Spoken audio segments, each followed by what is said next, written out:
Yeah. I'm slightly too good at that. You know how long I've been doing that. Every fucking time we play Magic, I'm just like fucking across the room. Yeah. Yeah. Just gets the fuck off. Yeah, Getz hates that shit. For some reason, he just is not into me doing that. He's like, what the fuck is that?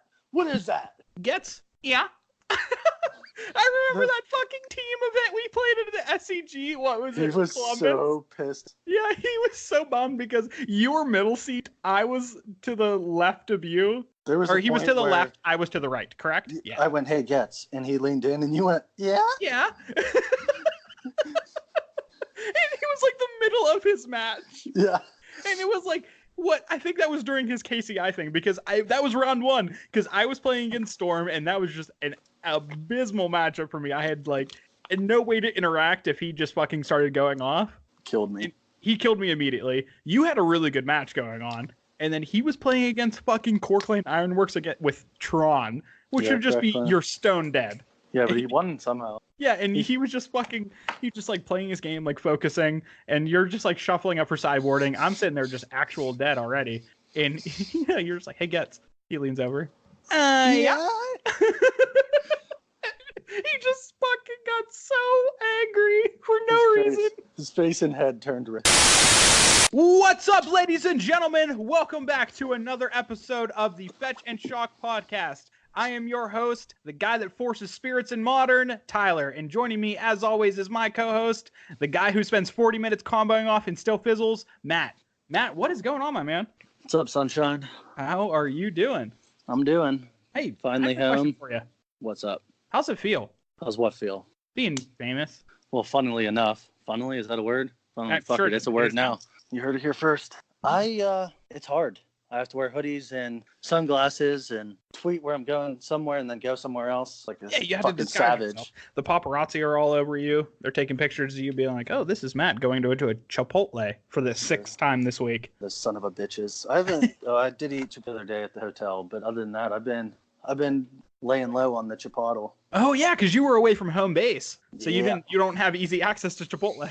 Correctamundo. But if this was any other week, you would have had it at least 4 or 5 times. We don't need about that. Your Chipotle addiction. We wouldn't stay away from that. It's a curse, really. Yeah, so we were gonna just have a normal episode where we just talked about the fucking organized play announcement that was garbage, some of the other garbage going on in Modern, some standard bullshit, some commander bullshit, all of the above. But then this 50 follower giveaway thing that we did kind of fucking blew up. A little bit. Yeah, it happened. I definitely attribute that to Mr. Chris Van. Yeah, CBM. Shout out to him because I think his retweet got us like 1 million right just in 10 seconds. Yeah. Oh, yeah. So everybody out there, I'm assuming if you're listening, you know that this happened. We did our 50 follower giveaway just wanting to give back to the poor souls that actually listen to us. Sit through our bullshit week by week. Yeah, we just wanted to give one of them a Bloodstained Mire and a Watery Grave. And weirdly enough, that is a fetch and a shock. Yeah, crazy, right? It's like, almost like that's our name. We planned it that way. Yeah, look at that. We're using our fucking noodles, baby. But yeah, we were giving away a Bloodstained Mire and a Watery Grave, and turns out people like fetch and shock. Yeah. People like free shit in general. Yeah, just free shit, but specifically my Bloodstained Mire and my Watery Grave that we're handing out. So we went from a 50 follower giveaway to a 340 follower giveaway. So we'll be announcing the winner for that today, and we'll also be announcing the winner for another very special item that we will be mailing to one of you lucky recipients. Yeah, you fucking nerds came out, showed your support, so yeah, and thank you. Decided to give it. Before we start into this episode, just want to thank each and every one of you. The support is absolutely fucking incredible. I had no idea that this was going to happen, and the fact that it did is just incredibly humbling and fucking absolutely awesome. Yeah, well, really cool.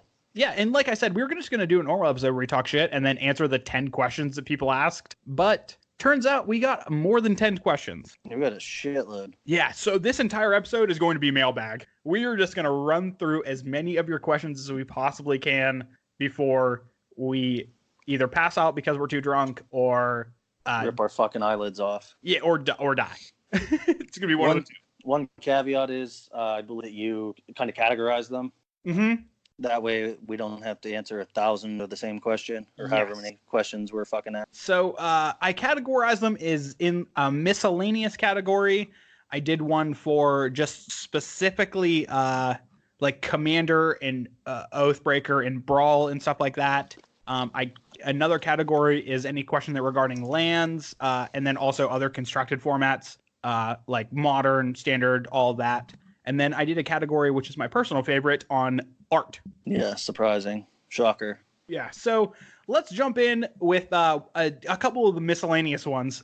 One of my favorites, and the one that I think is perfect to start out with, is Logan McKee on Twitter just asked us, what? Fucking classy little shithead. I was like, I looked at that question, I was like, huh, well, touche. I don't know. I actually have no fucking clue. Of a bitch. Yeah, so good job, Logan. You thoroughly stumped us. I have no fucking idea. What is a question I ask myself every single fucking day. It is surprising how often I add a little bit to it. I'm like, the fuck is usually what am I get doing? Into. Like we're building decks, and I'm just like, I just step back and I pause and I look at what I'm doing, and I'm just like, oh fucking idiot. This was a mistake. What? I'm a fucking idiot.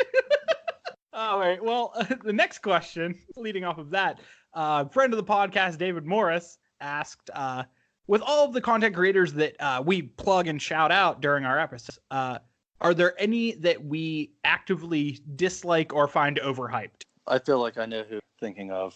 I have two, and one of the ones that I think is another one that you think. The one that he has never really just sunk with me is SEG's Todd Anderson. I have no issue with the guy's like playing. I have no issue with most of the things he does, but just sometimes when he's on commentary doing stuff, or if I'm watching like SEG Versus, there's just something about him where it just rubs me the wrong way. He seems like a nice enough guy.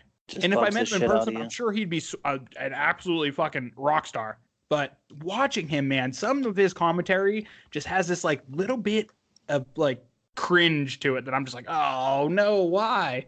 I personally don't have a problem with him. I kind of like him. But I do agree that sometimes he's a little bit whiny. That's the issue, I think. When it comes, like, I've noticed it on the Versus series. Yeah. Like when just bad luck happens, he's like, oh, I am the least lucky person on the planet. I'm so awful at Magic. But then when something bad happens to an opponent, he's just like, oh, yeah, he fucking rubs it in. Yeah, he's just like, oh, wow, must be nice being so unlucky. Like, you're trash. Get wrecked. He did have one of like the best SEG moments in that Versus series where he fucking like smashed the top of his fucking library and then had Xaxes kill on top. I was like, oh god damn it, now I have to like this guy because that was so... Son of a bitch, making me love you. Yeah, he forced me into it. So who's your choice for this one? I personally don't have an actual problem with him. It's hard to explain, but it's Jeff Hoogland. He just seems like a fucking cuck. And I totally agree with that. My issue with him is not his content, but his Twitter persona. I don't know if the guy's an asshole or not because I never met him. Yeah, and I haven't spent any time knowing him. But him on Twitter is just insufferable sometimes, to the point where I just had to block him because he just doubles down on the worst takes of all time and just will never fucking admit that he's wrong. Ever. Yeah, I've noticed that, and it's fucking super annoying. Yeah, it's infuriating. I don't know if the guy's a dick. I don't know if he's the fucking coolest guy on the planet. We could be best friends if I ever met him, but on Twitter, he is a real prick. Yeah. Yep, I agree. He's got like that teenager vibe where he is like something happens and he plants his foot in the sand, and then regardless of the evidence that you bring to the table, he's just like, well, no, you're wrong. I'd like to think that he thinks of himself as King Shit-a-Fuck Mountain. He is King Shit-a-Fuck Mountain, and he can continue to stay King Shit-a-Fuck Mountain and I will continue to block him as the King Shit-a-Fuck Mountain on Twitter for as long as I live. I'm totally cool with that. Yeah. So if any Jeff Oakland fans out there, he will probably never be a guest on Fetch and Shock. Yeah, most likely not. Sorry about it. So off of that, let's go to a lighthearted one. Zephamir on Twitter asked, how many slivers could a sliver deliver if a sliver could deliver slivers? Do you have an Oh. exact number for that? Yes, slivers. Oh, yeah, Sliver, okay. Slivers is that. the answer. And here's my theory: one for all and all for one. Fucking sliver. Yeah, that's the idea, right? All slivers are just supposed to be this hive mind. Yeah. One sliver is two slivers is three slivers. Yeah, they're all is. So it's just the answer is just the infinity symbol. No, it's fucking sliver inception. It's sliver inside a sliver inside a sliver. Yes. And there's a top in there spinning, and if it stops, then we're in a dream. Or if it doesn't stop, we're in a dream, and if it does, then we're in reality or something like No, that. if it doesn't stop, you're getting fucking ruined by the sliver queen. Okay, cool. Well, now that we got to the bottom of those hard-hitting questions, here's a good one that I thought was actually really, really, really hard to nail down which one I wanted. But Chris L on Twitter asked us, which mechanic would we like to see come back to Magic? What are your thoughts? Personally, one of my ones that I really thought was a cool design was the affinity mechanic, but not affinity for artifacts, affinity for something else, like the golem cycles. It was affinity for a land Mountains, type, right? Yeah, there was a mountains, islands there was one for all of them. Yeah, there was one for each land type. Yeah. I like that, and I think they could expand on that. Like, you could do a sliver lord, for example, since we just talked about slivers. That's sure, like affinity for slivers. 5 Wooburg, and it costs 1 less for sliver you control or something. I like that a lot. And I mean, do you think that there are cards out there that have affinity for artifacts that are like Frogmite, for example? Like, he has affinity for artifacts, but I think he's totally fine. Yeah, if they make it balanced. They just have to scale back the power. I don't think they realized how powerful affinity was until after the fact. Yes, I agree. Now, with that knowledge, do you think that they could bring it back and make it at least not the worst mechanic ever? Yeah, because there's not very many actual affinity cards that see play. The one big one's the blue draw 2 cards. Thoughtcast. Yeah, Thoughtcast is probably the only one that actually did see any amount of play. I don't know if it currently sees play or not. I doubt it, but I think it wax and wanes. I think the big affinity deck in Modern right now is the Hardened Scales one, right? yeah. So if just straight up affinity ever comes back, Thoughtcast is always going to have a home in Modern, which is good because I like that card a lot. Yeah, it really is a cool design because you can't just top deck something and be like, boom, I win. Well, in Pauper too, like they like people play Frogmite in Affinity, people play the other bigger guy in Affinity. I can't remember the name off the top of my head. Mirror Enforcer. Yeah, Mirror Enforcer. You nailed it. Perfect. 7 mana, People play 4/4 that in Affinity. Like those cards are fine. Yeah. And at common, like those are great. Turn 3 or 4/4. Yeah. That requires you to play a fuck ton artifacts. Sure. I think that's actually a really good call for the mechanic. For me, I thought about this question in a context of a little bit broader. Like, what mechanic would I like to see at least more popular in Magic? And my answer was, I would really like to see cycling turned into an evergreen mechanic. What's evergreen? So, like, evergreen mechanics are like things like Trample, Vigilance, Lifelink, Death Touch, stuff that can be printed in any set that everybody in Magic, once you start learning the mechanics, those are the ones you learn. And you just know what it does. Yeah, it's just inherent. So if they could just be able to make cycling an evergreen mechanic and not throw it on every fucking card, but throw it on a card that's maybe a little bit overcosted for the ability. The perfect example is Cast Out. I think Cast Out is a perfect card. Like 4 mana for a pacifism effect, or for an Oblivion Stone effect, but you can also cycle it away. That is such a fucking elegant card. It is so perfectly designed. I love it. And cycling just makes cards that are good when so you need it, and yeah, I agree. Well, the big thing with cycling is if it's good, cool, you have the card. If not, or you're missing land drops, you can get it away. Yeah, toss it back. Get a new card, yeah. I love that. Yeah, that's a cool one. Yeah, I think that was really, really fucking good. So the next question, and this is one that it was one of the very first ones asked, and I was like, oh, I already have one lined up for this shit. Billy Mack on Twitter, he asked, what's the most unusual dies/graveyard triggers effect you've seen on a card? Ooh. Yeah, I loved this question. Do you have one on deck? I could probably think of one if you get real quick. Yeah, so mine, I'm going to look up the name of the card just so I don't butcher it, but I think it's like Sea Hag or like something like that. I'm surprised you don't know this card off the top of your head, because you know where it came from. Oh, it's Brine Hag. Brine Hag. Okay. So Brine Hag it's 4 mana. It's 2 and 2 blue. It's a creature hag, which is amazing. And when Brine Hag dies, you change the base power and toughness of all creatures that dealt damage to it to O2s. Permanently? Yes. What the fuck? Yeah, isn't that card fucking crazy? Yeah, Legends is a trippy bitch. Yeah, right, man. Like, that card is just an absolute mess, and it's so unique and just makes such a weird scenario in Magic that you would never experience with any other card. I absolutely love Brine Hag. Like, that is such a cool ability on that. That's definitely a unique one. Yeah, for sure. And that's why I had that one locked and loaded, ready to go. Was his question about uniqueness or the best? It was the most unusual. Unusual, so unique.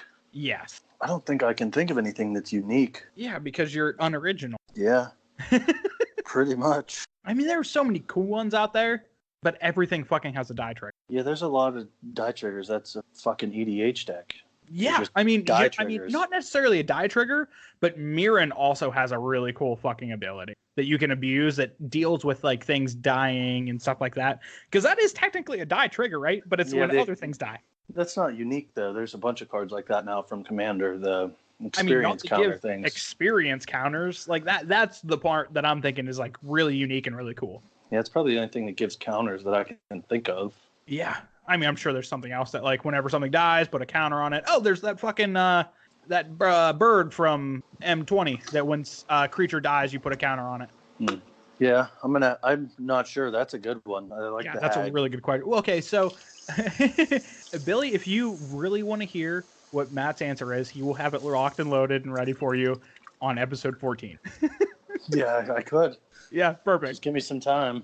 All right, so... The next two on the list are pretty good, and they're very similar. So first of all, very close friend of the podcast and one of my favorite people, Corey, who is at Knife City, a host of If Lands Could Kill podcast. So if you haven't checked them out, go check them out. Highly recommend. But he asked us. Oh, this fucking degenerate. This was a good one. Yeah, this scumbag. This is such a fucking good question, though. What is the most fuckable guild? That's great. Okay, so I think we're both going to be on the same page with this one because I think it's an obvious answer. But I'm going to count to 3, and on 3, we're both going to say our answers because it's going to be the same thing for sure. Okay, let's do it. Yeah. All right, 1, 2, 3. Rakdos. Yep. For sure, fucking Rakdos. Fucking, of course it is. Like, those kinky they got fucks. This whole fucking like whips and chains thing going on. Like, you would have some wild sex with somebody from the Rakdos Guild. Oh, for sure. And I thought of it more of like the other guilds. Like, first of all, the Simic, they're fucking literal mutants. Yeah, but how many holes do you think fucking a Simic person? Or just a Simic creature? I don't want to fucking know. You don't want to explore? Nope, I'm good. I'll pass on that one. That's fair. And then fucking... Who would be the worst fuck? Which guild would be the worst? Azorius. I think I agree. It's either Azorius or Boros. But I think Azorius is just like, they'd be kind of like reserved. You would have to fucking like have a passcode to get in or something like that. It would just be such a bummer. A fucking passcode. Solve the fucking Hellraiser puzzle. Password? Yeah. No means no, motherfucker. No means no, indeed. Yeah, consent is the fucking big word for Azorius. Oh, well, Jesus Christ. Like, in that same thought process, fucking those shirts that they made with like the single words that have the guild logo as one of the letters. Do you remember those? The what? So they made shirts when Guilds of Ravnica came out, and each guild had their own shirt. And like the Selesnya one was co-op. Yeah, but I don't remember seeing those. Do you know what the Rakdos one was? What? Safe word. Safe word? I'm not joking. That's great. That's legitimately on a piece of Magic merchandise. That's fucking great. With like one of the O's, the Rakdos symbol. That's fucking glorious. That's incredible. So like that's obviously the best fuck out of any guild. Yeah, in my opinion. So in that same vein, another Corey asked us if you had to have intercourse with one non-human MTG creature, what would it be? What the fuck is wrong with people? Like, yeah, I love that kind of question, but also I'm just sitting here, I'm just like, oh, fuck, I have to answer that. I would have to say probably an elf. Well, does that count as non-human? I guess so. That's not a fucking human. They're humanoid. I guess. Lord of the Rings, brother. Lord of the Rings. Well, if you get to pick that, then I'm picking Core all the way. That's a human, though. No, Core's not a human. It's basically a human. So is a fucking elf, asshole. Elves have pointy ears, bitch. I'm going to pick something that's very close to a human, and I ask you if that's okay, and you're like, yeah, and I'm just like, well, also, here's something that's close to a human. You're like, no, that's not allowed. That's fucked up. Yours doesn't count. Listen, Stoneforge Mystic, I'm going in. Yeah, that doesn't surprise me. Yeah, that's my babe right there. My sweet summer child. Please release her into Modern Wizards. That's my caveat for the episode. Jesus Christ, I'm done. I quit. Retired. Oh, that's great. So I got a few more questions from the miscellaneous category that I want to go over before we slide our way into maybe some discussions about some constructed formats. One of which is which card that is on the reserve list do you wish wasn't on it? And that is from Dennis Flar. I'm going to say Chaos Orb. Ooh, go into detail on that. That's a really good answer. Well, Chaos Orb is played in like 3 formats, maybe. Old School's probably the biggest. But you wouldn't be able to use the reprint. Well, yeah, but I'm just saying that's only played in 3 formats and has, 4 printings. Yeah. So there's that. Cube and then maybe Commander are the other 2 formats, right? Cube is probably the other big one, and then Commander. They could do like a Master, which would be cool. Holy shit. Wow, a Masterpiece Chaos Orb would be absolutely insane. That's such a fucking good idea. Holy fuck. I thought you were a moron this entire time. And then you say shit like that, I'm like, okay, he's a genius. Yeah, I'm a goddamn super genius. Better recognize. It's actually brilliant. That's so good. Yeah, that's mine. What were you thinking? I want to see like cards that are really playable in Legacy that aren't dual lands be reprinted because it would make other decks cheaper. Like I want to see I'm going to take 2 picks for this. I want to see the land cycle of like Sarah Sanctum, Talarian Academy, Gaia's Cradle. I want to see those taken off the reserve list right now. I can get behind that. And I also want to see City of Traders taken off the reserve list. I don't have a problem with City of Traders being on there, honestly. No, because like those cards aren't going to affect like anybody's fucking collection as far as reserve list goes. It would just make those cards more accessible for people who want to play them in the formats that they're legal. Like an Elves player can literally just have those cards in just not the fucking Cradle. And then if they just take those off the reserve list, that Cradle is immediately available to that Elves player, and it cuts that fucking deck's price in actual half. Yeah, that, and it sees a lot of play in Commander. Yeah, hell yeah, Cradle's a great card. And so that would make some Legacy decks significantly cheaper if they made City able to be. Yeah, for sure, because that's like $200 a pop, isn't it? It's like going north of that, which is insane to me. Yeah, that's bananas. There's no need for that. So yeah, please release those cards. Well, actually, that's a really, really nice segue into this next question. And it is from Dustin31186. And or Dusty asks, do you agree with the reserve list? As in, do you like the protection of paper investments, or do you like actual playing Magic? And I want to say that you and I are both on the side of I want to see more Magic. Yeah, I could give a fuck about the reserve list, and anyone who does really care about the reserve list, don't be an asshole with their fucking cards. And we will go into this a little bit more in depth later in the episode when we talk about formats. But like my favorite format's Legacy. Matt's favorite format is Vintage. I would love more than anything else for people to be able to come into those formats and experience like the joy of fucking being able to play with dual lands, or playing with power, or playing with cards that are just so outside of their accessibility that they're never going to get the opportunity. Yeah, and these things aren't going down. No, never. By any stretch of the imagination. They're still crazy expensive. Dual lands have skyrocketed. Power is skyrocketed.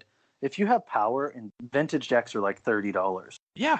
I mean, obviously, they're a little more than that. But like, that's never going to compare to paper if any of that happens. But like an online Vintage deck is like $300-$400. Yeah, not a fucking arm and a leg, not Not 30 yeah, grand. not $2,500. Yeah, So yeah, I so think they we're could both, easily do away with that. The people who care, I don't think their investment would go down no. because say they would reprint dual lands. Those original dual lands are still going to be worth more money. Yeah, first of all, they're not going to use that same border. They're never going to be able to use the same art. Yeah, like and they're there's just some going to purists be like me who incredibly different card. I would be willing to, if they would reprint duels or something, and the price of my duels went down. I don't really give a shit. No, because the only things that would be more expensive are probably together. The foil duels would probably be the fucking crazy expensive ones. And honestly, they could do it like they did other expeditions and stuff like that. And here's the thing: people who use a child's card game as a fucking way of investing into their fucking future, they know what they're getting into. It's a volatile fucking market. Literally anything could happen. You shouldn't feel bad for fucking people who are just like banking on being able to flip this in a couple years. Don't let those fucking people dictate your decisions. I mean, Wizards is never going to fucking get rid of the reserve list because it's just safer to have it than the impact of getting rid of it. Yeah, they don't have to deal with the people bitching about it, pretty much. Yeah, but you're fucking like cased Black Lotuses and your cased Power that are like grades 9 and above. At that point, they have stopped being Magic cards and started becoming collector's pieces. Like nobody's cracking fucking like Barry Bonds like baseball card out of a fucking case and shuffling it into a deck and playing it, because that is a piece of collector memorabilia. That's the same thing as a fucking Black Lotus or a piece of Power. Those are no longer Magic cards. Those are a collector's. Yeah, I agree 100%. Yeah, so fuck the reserve list. And like I said, the people who care about the reserve list, don't be a dick. And in that same vein, let's move on to the next one. Joe Timidoski. I'm sorry if I butchered. But he asked, what do you think could be done to reduce the entry barrier into Modern or Legacy? Well, we just talked about part of it. Abolishing the reserve list and making duels more accessible is huge. I think the other really big one is starting to allow the collectors. Yeah, for Legacy especially, and Vintage especially, allowing that collector's edition shit would make your life so much easier to acquire that. Now, granted, those would go up. Let's be very honest about that. But those things are also can be reprinted, right? How do you figure? The collector's edition stuff, is that allowed to be reprinted? No, because I believe it's technically still it falls on the under reserve list. Sure. Well, then lift the reserve list on that, at very least, being like, okay, we can reprint Power, but it has to have this specifically different card back. I don't even think they'd reprint it. I think just allowing what's already there. Sure. That would be cool used, too. I think is the big part of that.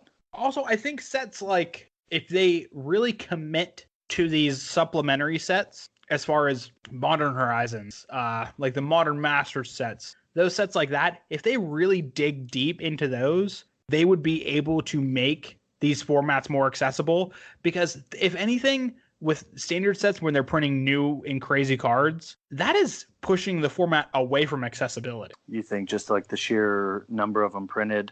Yeah, because it's making more cards that you need to own, because they're not actively printing things, right?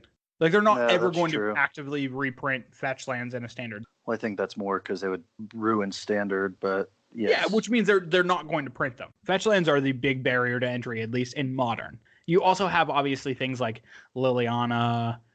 Some of the Tron Planeswalkers are really expensive. Fucking Renin 6 is a fucking nightmare to buy. It's $100 or something like that. Yeah. I don't know if Modern's ever going to be an accessible format. And Legacy, I don't think it's ever going to be an accessible format either, because the focus of Wizards is standard. They could give a single solitary fuck less about any Eternal format. Standard. Even if they have things like Modern Horizons, they don't fucking care. Yeah. No, I agree. So those are some things that could make it more accessible. Will they ever happen? Unfortunately not, because I love those formats. But we're stuck in a world where those formats don't matter. At least to the bottom line of Hasbro. They don't fucking matter at all. Yeah. No, I agree. All right. Now with those, let's move on to, I think that's a really actually great segue into some questions about specifically Modern, and maybe some of the lands that are in Modern, or some of the things coming up new in Magic. The question from Jordan Smith is, how do you fix Modern? Which I think is fucking Hogak. Which is an awesome question. We've been over this question a fuck ton. It's literally get rid of fucking Hogak is the real big issue with that. Well, okay. I think it's obvious, and a couple other people asked, Fucking ban Faithless Looting. what's our prediction for like the next ban and announcement? Bronze MTG asked the next banned and restricted announcement. What is our predictions? Some other things like that. Fat Chris Gaming asked, do you think the Hogak ban is inevitable, or will people just play around it?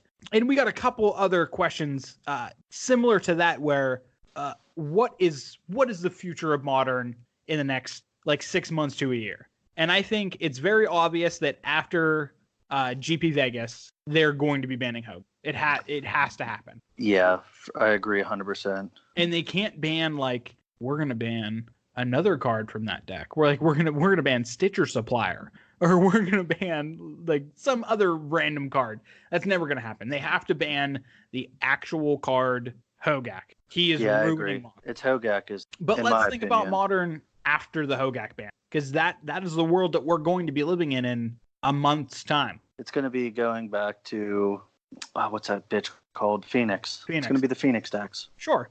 I think I disagree with that. I think people are really underestimating, and because Hogak is so good, I think people are really underestimating the power level of Ren and Six. No, they're not. I think Ren and Six every is fucking Jund deck, dude. I think Ren and Six is the most powerful card in Modern outside of Hogak. It's not close. How is it powerful in Modern? Being Just able to guarantee your land drops engines. is insane.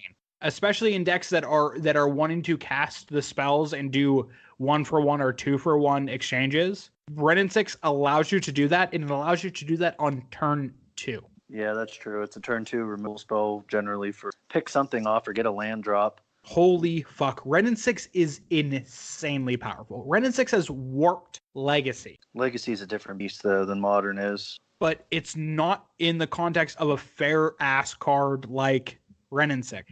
First of all, it's a fair card. Second of all, it's a fair card that you can play early. Because the only thing that's stopping fair decks from flourishing in Modern is that they cannot get underneath the unfair decks like Phoenix. And Ren and Six can do that. Ren and Six can get underneath all of the unfair decks and just help you just establish your game plan. You're never missing land drop. You're always going to be able to fucking remove things. You're always going to be able to do your thing as long as Ren and Six is on the table. That card is really, really powerful. I think once Hogak is banned, everybody is going to be able to see how stupid Ren and Six is. And we're going to be living in a world of either combo decks trying to get underneath Ren and Six or Ren and Six decks running rampant. I think that's a card that's quite beatable, though.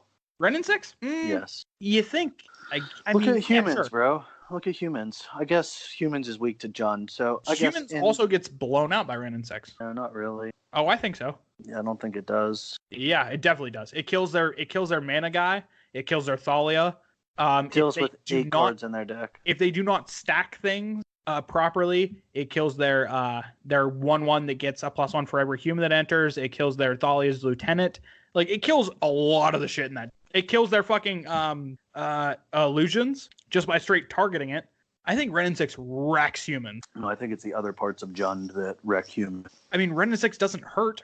I just listed literally half the deck that Ren and Six just kills immediately. Yeah, but I think that it's Ren and Six in addition to all the other removal spells and just big dumb idiot beaters. So Jund is already going to be a good matchup for humans. Humans is not going to be a fucking thing.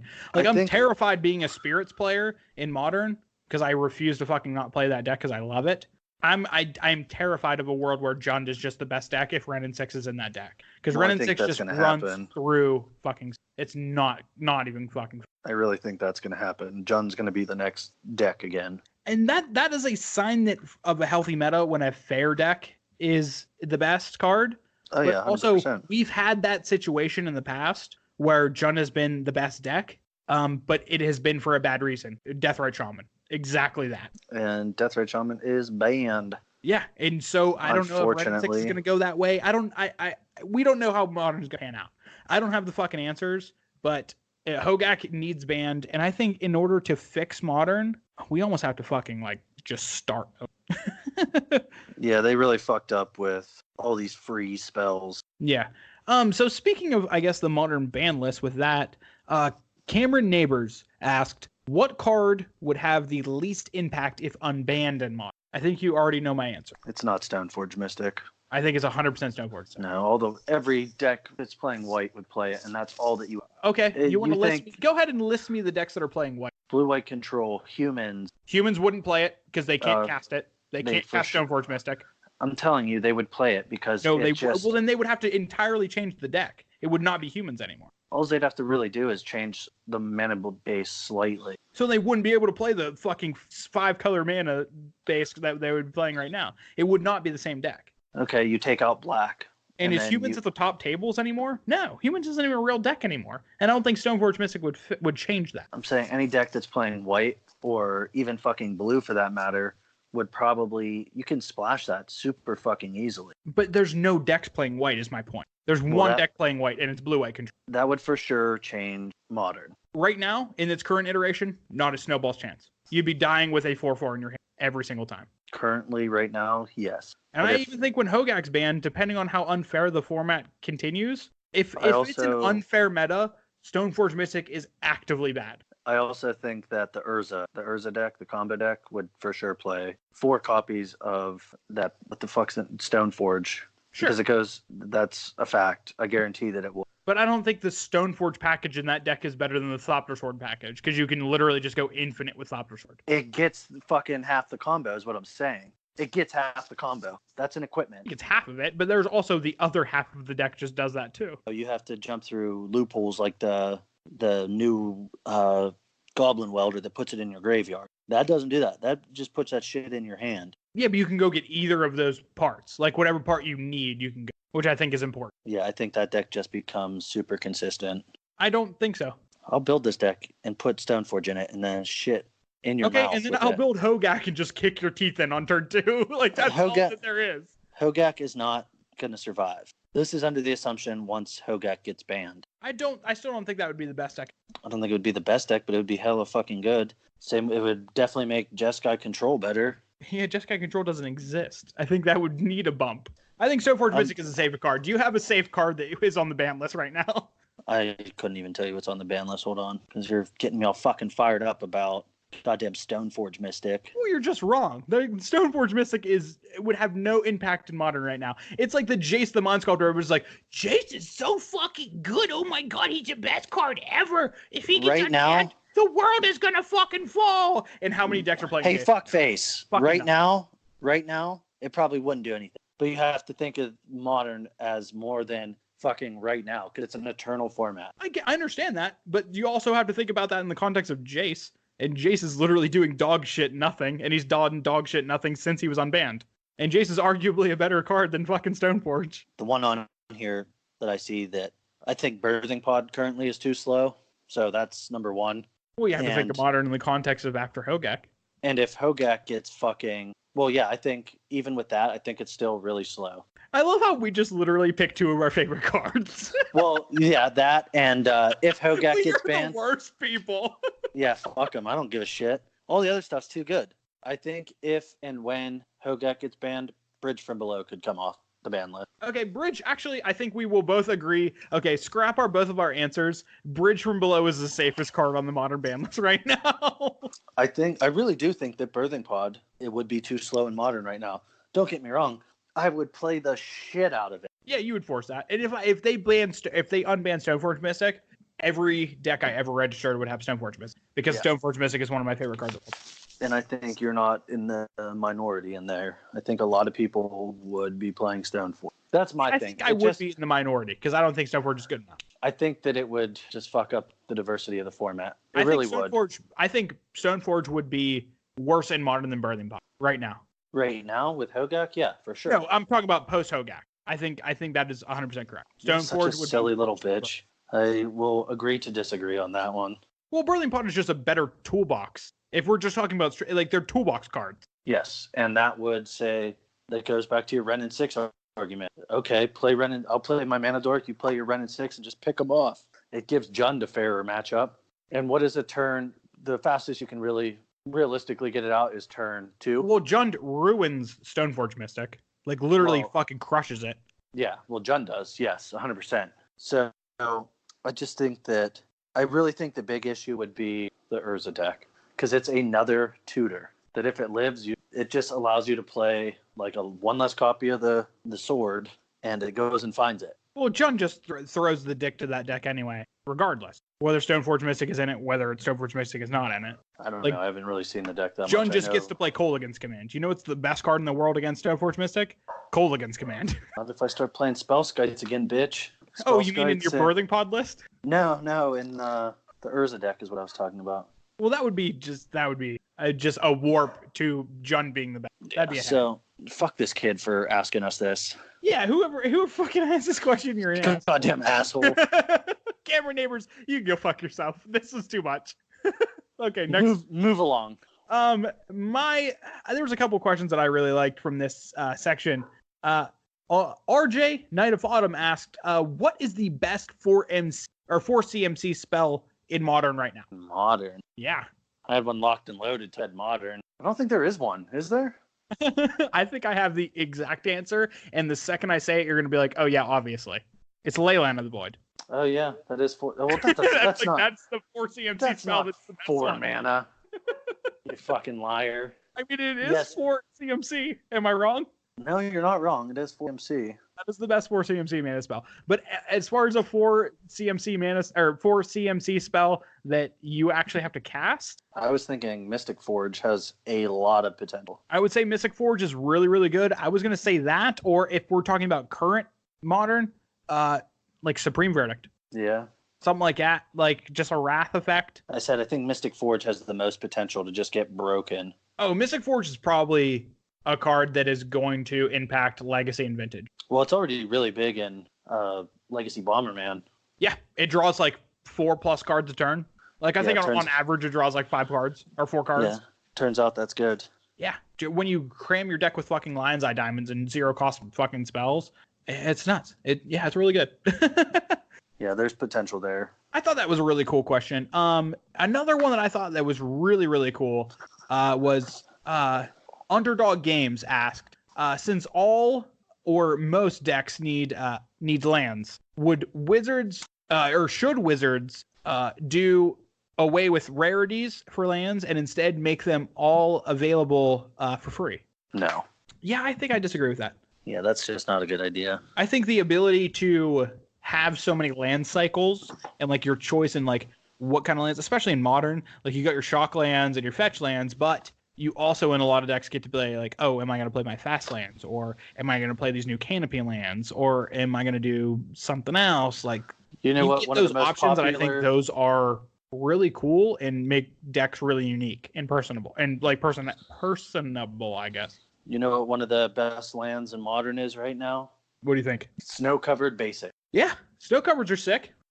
They're seeing a lot of play. Yeah, snow covers are seeing playing across the board, which I think is really cool. I also think that because Wizards ultimately is a company trying to make money, and they make money by selling pack. Yeah, 100%.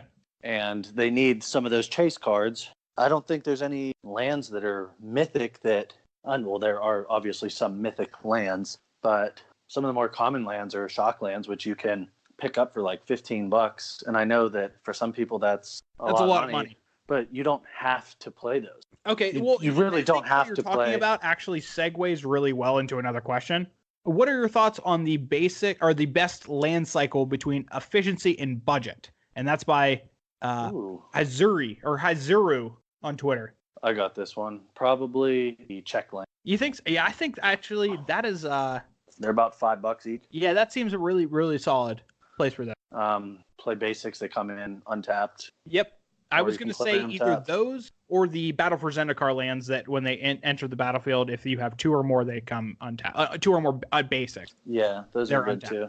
Yeah, that's probably the best efficient / budget. Yeah, and that's for someone like Commander or like a casual deck or something like that. Like you cannot go wrong with those. Well, casual, you can do the Scry lands too. Yep, Scrylands are really good. I think Scrylands are great. Yeah, those are some of my favorite lands. Well, on that, EJ asked, not EJ, that was the wrong person. Well, let's go to EJ's question. Would banning fetch lands destroy Modern. Yes. Yeah, Big 10-4 on that one. Yeah, that would fucking ruin the format of Modern. Yeah. Whatever Have they're fun doing with your. what is it? The It should just be historic? fucking standard. Yeah, they ruined standard for sure. bases. No, that would just be. It would be standard mana. Oh yeah. Well, here's the thing. That format that they're doing for Arena, historic. That's gonna be the next Eternal format. I'm assuming. Yeah. That's going to be like Modern era without fetches. So what was it? Extended? Basically extended. Yeah, kind of. Oh, Wizards. Yeah. Yeah, that would be big 10-4 on the no there. Yeah, I don't think. And then Steven on Twitter asked us, "What is our favorite land cycle?" I mean, you can say fetches and I'll say shocks, and that'll cover our bases. Fuck that. Mine are beta based. Sure. Those are my favorite land cycle. I like them better than duels. Outside of the obvious fetch and shock, because those are the ones that I use most frequently, or duels.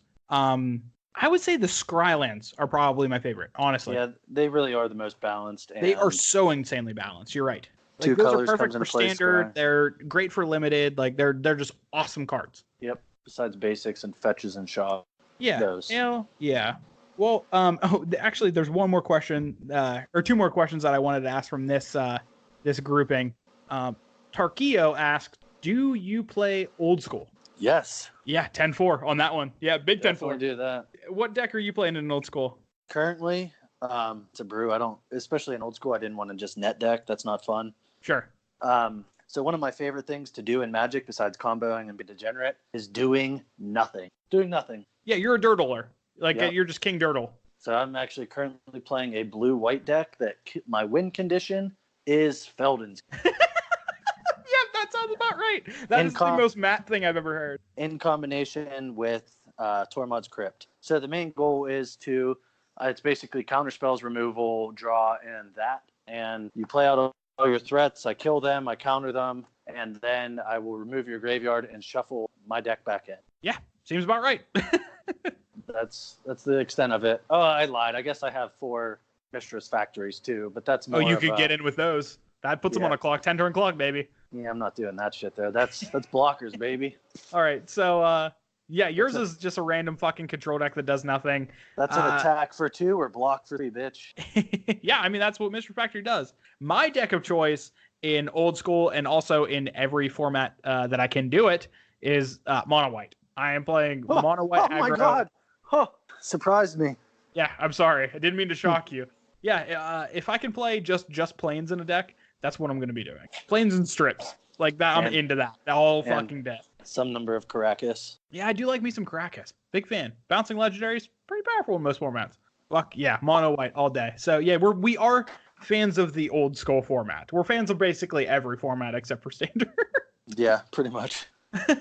So last question before, actually no, we got a couple more questions on this. I just want to get this one over with. So reprints. Let's talk about that real quick. Maliciously Blue asks, what reprints are we hoping to see in Eldraine? I don't think there's going to be a whole lot of reprints. See, I called before. Somebody sent me a link to it after I tweeted it, like a day later. I was hoping, since it's like Camelot themed, I wanted to see a completion of the fucking sword cycle. Oh, yeah, that's cool.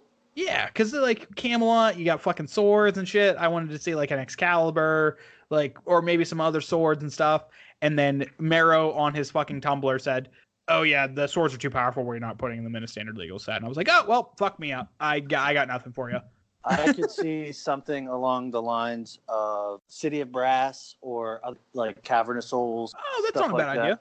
I like that. Because you're going to see some tribes in here. You're going to see ogres and shit like that. You might see some stuff like that, would be my guess. Specifically, not a clue off the top of my head. Well, and even with sets that are top-down designed, they're not really about the reprints. They're about the flavor that this world can bring. Yeah. I'm excited to see the flavor that this Brothers Grimm Camelot style set can give us, because the sets in the past that have been top-down design have been some of my favorites of all time. Like Innistrad, Theros, fucking amazing. They might have some simple shit like Shock, stuff like that, but yeah, the big stuff I would guess would Cavern of Souls, City of Brass, stuff like that gets onto that. Yeah, I'm looking forward to new shit. Yeah. Because top-down design means new, cool designs that use tropes from the worlds that they're pulling from, and it's going to be cool. I'm really looking forward. I agree. Good question. Yeah, hell yeah. And another one on the topic of Eldraine, Michael, he asked, what kind of strategies would you like to see Eldraine highlight or diversify or change in the kind of decks in Standard? Because he's been enjoying the current Standard with War of the Spark. To be fair, not really sure what's going on. Yeah, we have no fucking idea what's in Standard. But I know that there's the big control deck, so maybe an aggressive deck. Let's get some fucking ogres and turn them sideways. I would hope something that makes Teferi look like garbage is what I'm hoping. Yeah, anything that makes a Teferi deck look bad is something that I'm interested in. Some ogre that has been bewitched and has pro white and blue. Oh, I love how you're getting into it. That's my favorite thing in the whole world. You're just like, ooh, that's bewitched. Ooh. Fucking bewitched. I love hashtag. Well, let's move on to a format that is at least a little bit more casual. Not fucking Standard. No, motherfuck Standard. Let's move on to things like Commander and Oathbreaker and shit. So we covered this stuff a little bit on last episode, but people were really interested in like the legendaries for Commander 2019 and the decks from 2019 that we thought were particularly exciting. Yeah, go listen to the last episode. Probably answer all your questions. So, I mean, just quickly, what's the deck what's the commander that immediately grabbed you from that? Well, I do like the fucking egg maker. That's probably the coolest commander. Yeah. The cool deck I thought was the Rakdos Madness deck. That has a lot of cool potential to do stuff. I'm sure there's going to be some Sultai cards that I pick up. I'll probably end up buying all of them because I generally at least buy a couple, the ones that sound fun to me or have something in it that I want for another commander deck, or I'll just buy them and fuck around with people and just shuffle them up and play. Now, which deck do you think is the best? In a vacuum? Sure. The Rakdos. Yeah, I agree with that. I think the Rakdos one is probably, just in my eyes, the most powerful. I think the Naya one is also really, really, really, really good. But that's because of that commander that you mentioned, the one that creates eggs. Yeah, but in a vacuum, it's not that great. Outside of those four, I think it's a lot better. Yeah. How about for competitive EDH, which I'm not even going to fucking get close to answering this question, because that is something that I could give a single solitary fuck less about. For competitive, for sure, the Naya one. Yeah, I think so too. Not the deck itself, but pieces of the deck, that commander. It's an Oath of Druids on your commander. Yeah. And it turns out Oath of Druids, powerful card. Not allowed in Legacy, not allowed in any other format, just Vintage. Yeah, so definitely good, I think. It's only, 5 mana? Yeah, I think that's correct. And then 2 to do it. And it's not even a tap ability. You just have 2 mana, sink it in. Just go for it. And it does put them on the bottom of your library, doesn't it? Yes, it puts them on the bottom in a random order, so it's not exactly Oath where it puts them in your graveyard, so you can recycle things, which is really nice. Now, would that go... Just out of curiosity, can you stall the game by just having no creatures in your deck? I don't actually know how that would work. Or because you'd never technically hit a creature, so would it dump your graveyard in? I would like to see the. It would have just like that. Loops. Does it? Yeah, just go into a loop. I think. Yeah, does it just loop infinitely? I think the judge role would be like you go through show your deck and then shuffle up in a random order and then just keep playing. Like, I think a judge is allowed to stop that, but also it's a commander game, so, like, who has a judge? I don't think judges are allowed to stop that, because Four Horsemen is a legacy deck that it technically does have a win condition, and eventually you'll get there, but it could take 9,000 hours. I guess so. I mean, call your local judge about a commander deck that has no creatures in it, that has a commander that worries about creatures. I think that one's very fucking powerful. Yeah, I agree. Being able to tutor up big, stupid Eldrazi or other big, dumb idiots, always a good effect. Yeah, never going to be bad. All right, so shout out to Spell Traders, Max Howlard, Yelrong, Magnus, and Crush Gaming for those questions about Commander. We kind of just ran through all of them all at once. Yeah, I figured that might happen. Everyone just kind of asking similar questions. Yeah. Another question I thought was kind of cool. Dirk asked, would you guys want to do a YouTube Commander video with the new set? playing each of them up against each other. Yeah, I'd do that. Like on Magic Online, I would totally do that. I probably wouldn't do it on Magic Online. We can do them with whatever. Doesn't matter to me. Yeah, probably just do them in fucking person. Just buy them, sleeve them up, and play. Just get like an overhead camera or some shit. Yeah. So Dirk, also a friend of the podcast. Yeah, Dirk, also a friend of the podcast. Yeah, shout out. He was one of the guys at Chaos Draft. Yes, he was. And we played Commander with him. Yes, correct the mundo. So another thing, a couple people asked what we thought about Brawl and what do we think about Oathbreaker. Brawl can fuck off. I think it's so dumb. Well, I think Brawl's going to be great for the context of MTG Arena needs some kind of singleton format that can be played casually. Brawl is perfect for that because it's a limited card pool. In paper, I don't know if Brawl's ever going to take off. I think Brawl in paper is a good way to transition into Commander. Sure. Because you could literally take a Brawl deck and play Commanders in a Commander game. You might get your shit stomped in, but you could still do it. Just based off the bigger card pool and stuff like that. Yeah. I think it's a segue into getting people interested in non-competitive formats. And it's in the fucking thing that Magic has to get people into Magic. Yeah, that's a good way to put it. It's a linear progression. Like you're going to start playing Brawl on Magic Arena, and you're going to realize that Paper Magic is a thing. And then when you start playing Paper Magic, you're going to be like, oh, what's this Commander thing? You're going to buy a Commander deck, like one of the ones that were just fucking released, and you're be like, oh, yeah, Commander's great. And then you're going to start playing Commander instead of Brawl. Yeah, I think that's the one positive thing. Because if you're trying to get into Commander, it can be pretty fucking daunting. Like, there's some expensive-ass Commander cards. Now, granted, you can either A, proxy them, or build a deck that isn't necessarily, what do they call it, tuned or... Yeah, sure. It's optimized, there it is. But sure. You can, for sure, you could play.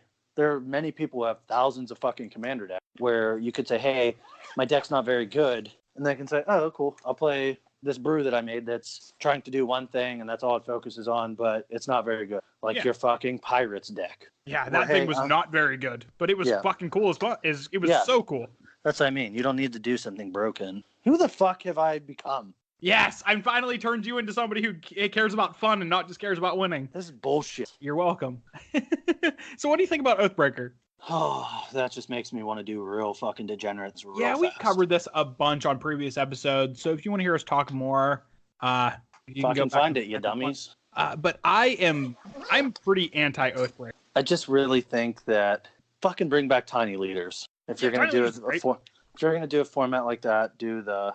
Well, the issue with tiny leaders is also the issue with Oathbreaker, in my opinion. It is a format that is so narrow in its building strategies that you can't help but do degenerate shit with. In the only decks that exist, or at least in any kind of sense where you're going to be able to compete, are degenerate bullshit strategy. If you try to bring to the table something that's fun and new, you're just going to get fucking rolled by Mr. fucking Mildew, Mr. fucking combo, like Liliana with fucking Demonic Tutor as your spell. Yeah. Like, it's shit like that. It's just a fucking format that lends itself to degenerate strategies, and that's inherently what it's always going to be. If you let creatures be the spell with the Planeswalker, that would help the format a lot. If you extend the ban list, that would help a lot. The big one is the new Gideon, the 3-mana Gideon. What, with Gideon Armageddon? But yes, you could do Armageddon like a dick, which I would do probably. But that's like technically an aggressive deck. It's a mono white aggressive deck. Sure. The goal of that is to turn Dum sideways and smash face. Yeah, but I don't even think that would be an impressive strategy. No, I'm saying if you don't want to go the degenerate route, you can do stuff like that. Yeah, but is it just fucking playing a fucking 3-mana Gideon and then playing an Armageddon just also degenerate, but in a different way? 1,000%. Yeah, it's just a degenerate format. So that format needs some refining for me to be comfortable spending any kind of money building a deck for it. It just seems like it's a format for. I would rather play Tiny Leaders. I thought that format was fun as fuck. I bought like 6 decks whenever I learned about it. I was like, oh, great. This is super fun. It's Commander, because at the time I hated Commander. Don't get me wrong. I still hate Commander, but I'll play You don't. That's a lie. But it was a Commander, and the Commander was, instead of 4 players, it was 1-on-1, and you had a 10-card sideboard, and they didn't last nearly as long. And if you really wanted to, you could play 1v1v1v1. Yeah.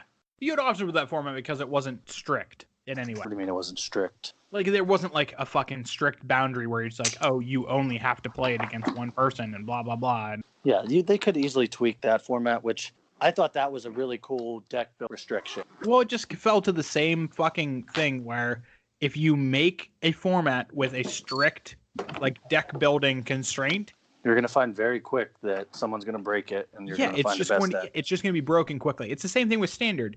You only have like X amount of sets that you can build from.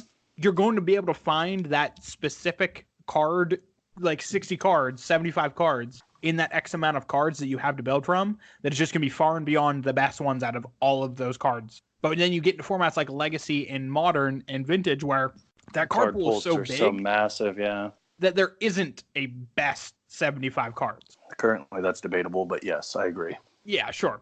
But even like, there's ways to beat Hogak. Yeah, if you want to beat a deck in Modern, you can beat the fuck out of it. There's no doubt.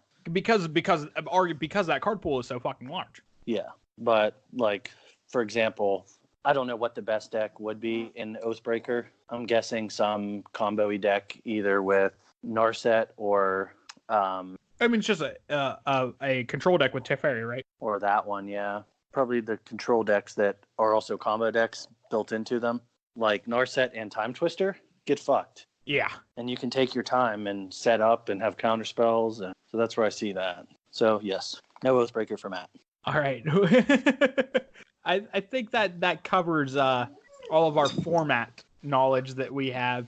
Like I said, we've gone deep on a lot of these things on previous episodes, and we will go deep on this stuff in future episodes. Episodes to come. Yeah. So before we move on to some more miscellaneous ones, let's cover another collection of questions that I think are near and dear to my heart more than pretty much anything else. And that is questions about art. Let's get after it. Yes. So let's address this one first. Zarde Blanco asked, and also Simon Starbuck asked, who is our favorite artist and why? Matt, do you have a favorite artist? I have a couple favorite artists. Mark Pohl, number one, great fucking artist. Christopher good Rush. Choice. I like, is it Darkin or Dakin? I think it's Darkin. Did a lot of the, he is the artist of Birthing Pod, and I think that's one of the coolest arts. Yeah, Birthing Pod's really good. Kev Walker, really good. Therese Nielsen, some of her stuff I really like. Yeah, it's kind of whimsical. I think I like Rebecca Guy more than I like Therese Nielsen. Like, that's always like a comparable one. Yeah, but just like the real big names, I don't really know many artists who aren't like, they did like one card and it's my absolute favorite art. Sure. Probably the one that's least well known is Darkin, I would say. Yeah, he's not incredibly popular. And then who was it who drew Soul Herder? Soul Herder is Seb McKinnon. Yeah, him. He's a fucking wizard. I swear to God. Everybody really is digging on Seb McKinnon. People are starting to figure out that he is one of the fucking greatest artists of all. Yeah, which he really is. Incredible. He's so unique, and that's really what's pushing him beyond. Like, some of his fucking works are so abstract, but are so evocative that they're fucking awesome. They're great. Yeah, I don't really have like a favorite style. Like, I know a lot of people who are into art like a certain style. Sure. But I like some of the classic, quote unquote, classic artists from the beginning of the game. And then I like some trippier ones and some that are super metallic looking. Yeah. So I have all across the board. I'm sure you have it a little bit more narrowed down than I do. Yeah. So mine are, I have three that I want to say are my top favorite. Your fucking dream team. Let's hear them. So we actually, one of ours is overlapping, which I'm surprised. Mark Poole. Mark Poole has always been one of my favorites because when I think of a specific card that really stands out in my brain as like super iconic, or a card that's just like really is very Magic to me, 9 times out of 10, Birds of Paradise. It's Mark Poole's art. I'm thinking like, Balance is the one that I am always like in my brain. I'm just like, that is one of the most Magic cards of all time. Fucking white card, who'd have thunk. All of the fucking Urza's Towers are all fucking incredible. Like, he has incredible art for older cards from like the origins of Magic, but also he's still producing some incredible art, and he is getting like better with time. He's like a fucking fine wine. Mark Poole is really phenomenal. You know what some of my favorite things are? What's that? Since you went off about Mark Poole, is he did like Ancestral Recall. Yes. And then he did Ancestral Vision. Yep. Yeah. Like that's actually a perfect example of when you think Magic, Ancestral Recall is just like a card that just pops in your head. Yeah, same with like That art is so bold. Yeah, Chris Rush did Black Lotus, obviously. Yeah. And then he also did Lotus Bloom. Uh-huh. Which I think those are, well, not the original one. He did the promo, but yes. Yeah, you're right. But those are cool to me. But continue. Sorry. Another artist who is a bit more modern, but has just a style to himself that is just very much him, and it's like unmistakably his style, is Nils Hamm. Don't know who that is. Nils Hamm is the guy who did Baleful Strix. Okay. He's the guy who did Delver of Secrets. Yeah, it's pretty unique cards. He did Death Baron, which is an incredible fucking Magic art. He's done some really the Bitter Blossom promo. Okay. Yeah, once you said Baleful Strix, I knew. Yep. The style you're talking about. Yeah, fuck. His style is just so unique. Crazy with his like hyper saturated colors, and it's like blotchy almost to a point. But clear as everything fuck. Is so vivid, but in an oddly abstract way. I absolutely love his fucking work. One of my favorites is you'll know this card just from the art when I say it. Everdream. Yep. That's from one of my favorite arts. Yeah, it's super fucking trippy. That's the type of stuff that I really like. God, man, that card just when I saw it, that blew me away, and it was so very obviously fucking Nils Hamm. I was just like, yeah, I didn't even need to look at anything else besides the art. I was like, oh, that's Nils art. Like, God, that's it. He nailed it. He's fucking basically the iteration of DMT. Yeah, shrooms. His Probably art, shrooms. Absolutely. Yeah, it's pretty cool. And my last one is my favorite artist of all time, and will be my favorite artist probably forever. The champion of fucking butterflies. I knew it. It's me. It's myself. It's me. So, no, it is Ryan Pankos. Ryan Pankos is my favorite Magic artist because his human figures are so far and beyond the best in the game. It's not close. I can dig it. At least you have a good reason. Yeah, there's no, like when you think of a character in Magic that has a portrait, he just does the human form so fucking well. Like, look at the art for fucking Knight of Autumn. Oh, yeah. 100%. What's his name? Get the fuck out of here, man. Like, Jesus Christ, he is so good. And he's not just good at humans. What'd you say Homeboy's name is? He does Mox Tanalite. Hey, fuckface, what's his name again? Ryan Pankos. Yeah, that art is fucking incredible. Yeah, Mox Tanalite, insane. Yeah. Fucking Knight of Autumn, insane. All of his fucking works are so incredible.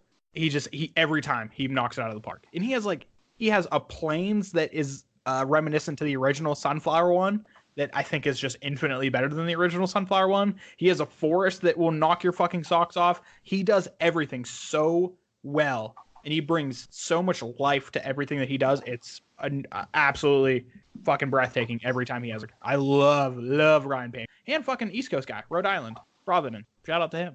He's got some shit. Yeah, he's the dude. He is a fucking for real, the real deal. So I'm looking at some of his art. Poetic on that. Let's move on to some other ones. Hit me.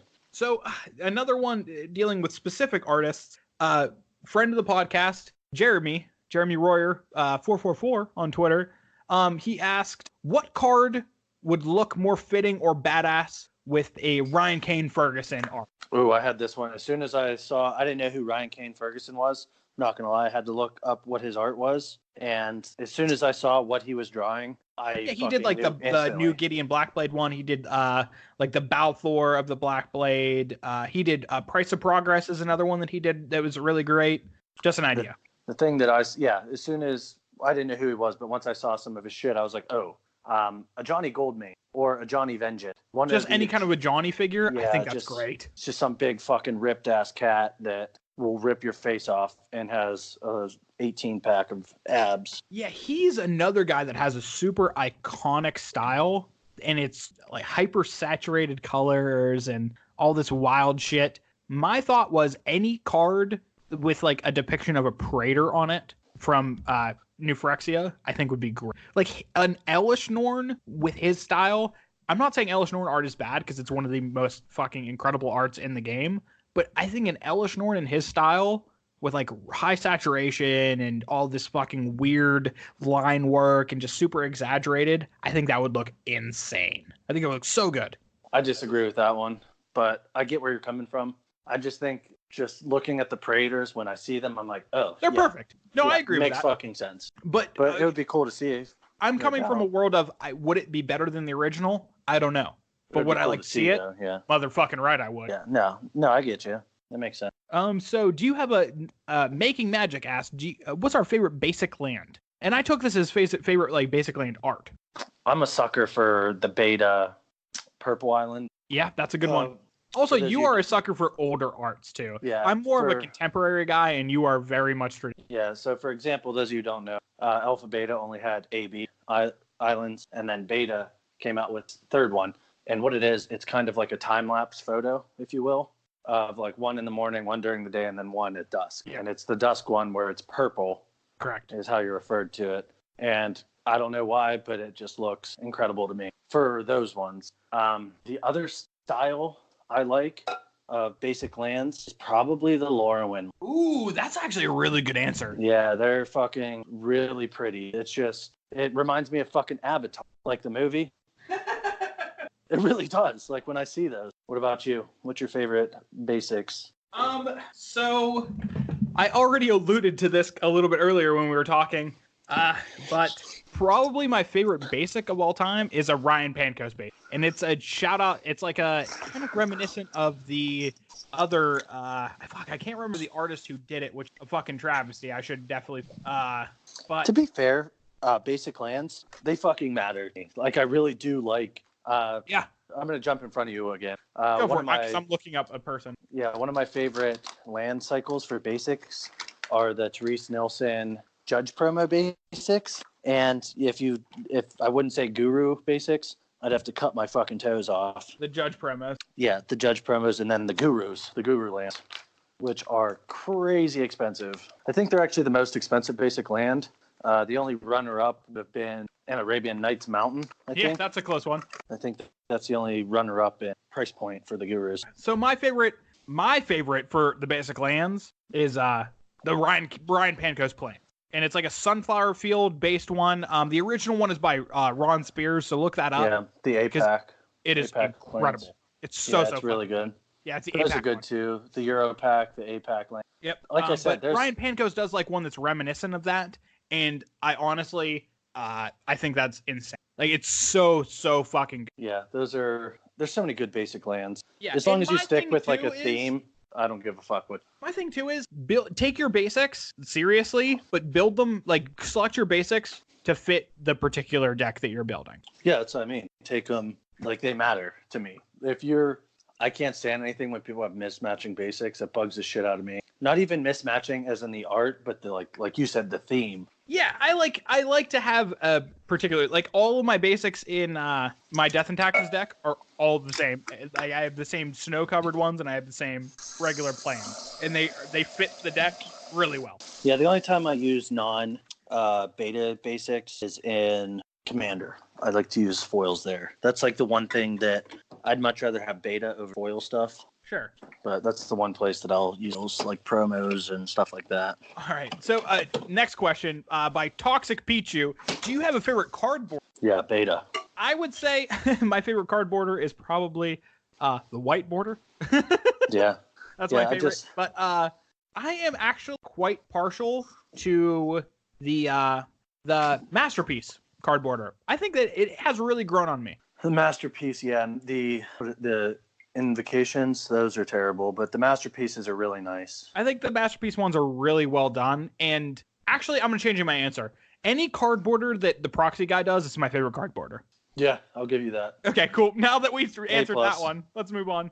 Also, Toto MTG asked the question, John Avon is ... A bad motherfucker. Yeah, he is that fucking dude. Like, John Avon is an actual legend game. Yep, bad motherfucker. End the story. Move on. Can't fucking compete with that. Yep, okay. Now that we nailed that down. Before we move into the last remaining parts of the episode, there's a couple other miscellaneous ones that I think we should hit that I think are just awesome questions. I mean, all these questions have been awesome. There has not been a bad question. No, yeah, there's some. Yeah, I agree. Yeah. So as a quick aside, thank you everybody for your fucking questions. Yeah, we literally are fucking over the moon about the support that we got from this. Thank you so much. Fucking giveaway. Yeah, but you're right. Yeah, keep moving along. Let's get her. What are the other ones? This question I'm asking specifically, Matt. And it's from Conrad Landis, and it is what is the average airspeed velocity of a laden swallow? Well, is it an African swallow or a European swallow?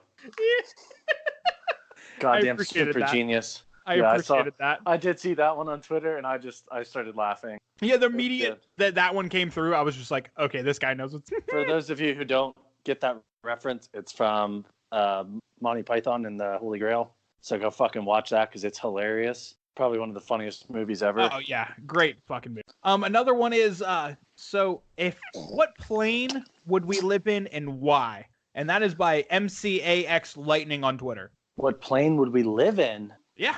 Pre-Mirrodin. Oh, you're thinking Mirrodin before the Besieged. We're just technology-wise, we're heading towards Mirrodin, where everything's going to be metal and mechanized. It's a good fucking question. I like that one. That's not a bad one. Yeah, I kind of like that. And that was off the cuff. Mine was, now that I'm thinking about it, I am going to say, I'm going to say Alara. Alara? I'm living in Bant. I'm going deep into Bant territory with that one. Fair enough. Or maybe Ravnica, and I'll live with Selesnya. That seems my fucking style. Ravnica probably is the most correct, or actually, we're probably closer to Kaladesh than Mirrodin. I would say right now, current America is somewhere in between fucking Apocalypse and Mirrodin. Yeah, we're actually super fucking close to Kaladesh. We're getting machines that are doing shit on their own. Just sentient everything, and also we're on the brink of fucking disaster. Yep, exactly. Sounds about right. So Quinn McGowan asked, what is the best set in history, in Magic history, and why? Ooh. Me personally, I like RTR just because that limited format is fucking incredible. Yeah, limited format was great. But then again, I would have to say Alpha, because if it wasn't for fucking Alpha, we wouldn't have a card game. You know what? That's a cute answer. I like that. That's cute. Mine is, do you want to guess mine? Fucking Innistrad. Yeah, you nailed it. It's 100% Innistrad. Innistrad is the best set. It has the best theme. It's top-down design, which is always the best. It has the best art. It's also the set that I started playing Magic in. I love Innistrad more than. It's also a good question. Yeah, fuck yeah, great question. Another question that I thought was one of the best ones that we received, and I'm really excited to hear your take on it, and I have a really good take on it. Kira also her Twitter fucking handle is incredible. It is at Carn Me Daddy. Carn Me Daddy. Oh, yeah. Yeah. So she asked, what is your highest sentimental valued Magic related item you own? Sentimental. Yeah. Oh. I'm interested in hearing your answer because I don't actually know it. I got a couple different answers, to be honest with you. The obvious is my Lotus, because I've wanted one forever, and I finally got to. That is like one. The culmination of a Magic player is achieving the Black Lotus. Something that you wouldn't think of, my OG deck box, my card box that I've had since I started playing. I was thinking like your playset of like Curd Apes or something. Well, actually, that's the next one. Yes, I nailed it. My signed Arabian Night Curd Ape. Yeah. For those of you who don't know me, I have 3 pages of just Curd Apes. And that's your card. My binder. Yeah. It's one of my favorite cards. It's probably my first ever deck, I believe, was like that I actually made was basically Earn 'em and Burn 'em. It was just red, green, and Curd Ape. I thought was the coolest card ever. Love gorillas, and yeah, that one. That's a really good answer. Yeah. So I kind of have 3 for 3 different reasons. Yeah. Well, I have one for very a singular reason. I can fucking tell you what it is. Yep, it is and we already touched on this. Both of the reasons for this one. Mine is my original art painting from Ryan Pancoast, and it is from Innistrad. It is the original art for Unruly Mob. Yeah, I figured that's what it was going to be. One, because Ryan Pancoast is my favorite artist and has been my favorite artist forever. 2, because Innistrad is the set that I started, and in the very first deck that one of my friends handed to me and was just like, here, learn how to play this game. It was a straight up mono white deck, and there were a playset of unruly mobs in it. And I was like, oh fuck, this game is really nuts. Who the And fuck the was fact that? Because I'm gonna cut the Achilles tendon. It was my buddy Rupert. Shout out to Rupert. He's getting his Achilles cut. I actually played Magic with him this past weekend. Thanks for the fucking invite. Well, I mean, you're 5 hours away. 4.5. Dick.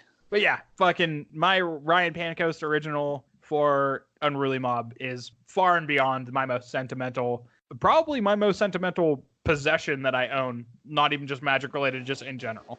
Well, that's a good question. I like that one. Some of these stick out, and that stuck out because Maybe actually think about like what was. And now, okay, granted, so we're gonna do the hard hitting questions from here on out. So DM asked, what do you like the most about Magic? It's gonna be real commie of me to say, but winning. That and hanging out with buddies. Yeah, I can't just say like how many drinking and hanging times. out. Yeah, how many times just got like a 24 rack, had some and played and bullshitted. Yeah, and we polished off a fucking case of beer while we're sitting there just playing Magic the Gathering. That's the best shit. Yeah, that's probably beats winning, honestly. Yeah, to be fair, the gathering part of Magic the Gathering is the best part, and I don't think anybody can disagree. Yep, it's in the fucking name. Send it. Yeah, fucking get there. This is another one. So MTG Nerds asked, what is the biggest shock you've ever given an opponent in the game? Playing with our name, I'm assuming. Haha. Probably some shitty brew that I made and it went off and they're like, what the fuck is this shit? I can actually give you the reason why I wanted to ask this question is because I know the exact moment, and it was the day that you and I met. Oh, it was the round before we played, because the round before you and I played Elves, and I was playing Esper Spirits, and while we were playing, it was game 3. Or no, it was game 2, and my opponent had no idea that I was playing any black in my deck, because game 1 they didn't see a single black mana sword. And I had Zealous Persecution in my sideboard. Goddamn Zealous Persecution. Yep. I hate So that mid-combat, I had a fetch land on the battlefield. Mid-combat, they swing with all their stuff. I set up blocks. I fetch, and they're like, okay, cool. And I get a fucking, like, Godless Shrine. And they're like, oh. And I fucking cast Zealous Persecution and absolutely blow them out. And they're like, oh, fucking shit. That is a spicy meatball. I've been blown out by that card before. Yeah. Zealous Persecution is a shocker of all ages. Yeah, that's a good one. Yeah, that's a hell of a card. Say get fucked, opponent. Fucking love that. And I think this will be the last one before moving on to our game. So if we didn't answer your question, I'm sorry. Tweet at us normally, you fucks. Yeah, just fucking force us to answer it on Twitter. We'll do it. I promise you we will. But this one I thought was really, really fucking cool. So first, and also, this guy has the best fucking username ever. So I will HMO1 you, which is HMO1 is cut in Pokemon. Yeah. So I will cut That's you. good. That's good. He asked, so playgroups usually come up with nicknames for cards. What is your favorite? And he said, one of ours is Uncle Carl for Karlov the Ghost Council, or Progenitals for Progenitus. Can you think of any nicknames you thought of for cards? Hodor comes to mind. First thing. Hodor was the one that we thought of, at least on air, because I have the inability to fucking pronounce Hogak. You can't read and speak at the same time. No, I have a learning disability that allows me to not think. I don't know. I like to call cards that motherfucker, or what's this cunt, or what's that stupid bitch. Like, I just insult cards. Yeah, you use fucking hard vulgarities. So those are probably the quote-unquote nicknames, I guess. Yeah, I mean, like, we call... Like, everybody calls Griselbrand fucking... We call Daddy, him Big Daddy. Yeah. Like, ooh, Daddy. Griselbrand. Fucking... Probably Sad Robot. We didn't come up with it, but that's one of my favorites. Oh, that's a great one.